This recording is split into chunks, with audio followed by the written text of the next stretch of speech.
U školi otpad odvajamo na korisni i nekorisni. Zato imamo predviđene 2 kante. No u školi postoje spremnici samo za papir. Sve češće u njima nalazimo i na ono što nije papir. Pogledajmo što ima u njima.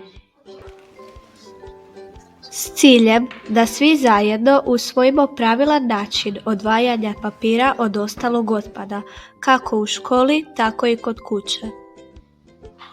Na primjer, omot od bombona spada u koristan otpad, ali ne i u papir.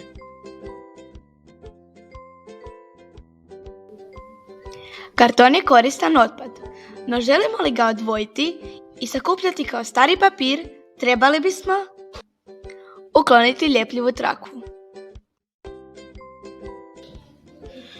Također, karton od bilo kakve ambalaže treba biti čist, kao i papir. U našim kantama za papir često nailazimo na papir od hrane, no takav je vjerojatno uprljan i ne bi trebao biti u spremniku za papir, već odložen u kantu za nekoristan otpad. Kod kuće imate priliku svakodnevno uz malo organizacije odvajati dio kartonske ambalaže. Za školsku akciju skupljanja papira. Bitno je odvojiti plastiku od papira. Dok je korisno znječiti ili složiti kartonsku ambalažu, kako bi uštedjeli na prostoru.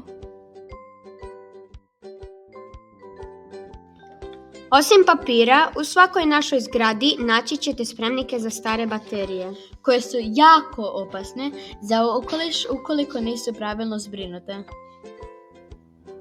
Pored toga, priključili smo se akciji sakupljanja čepova.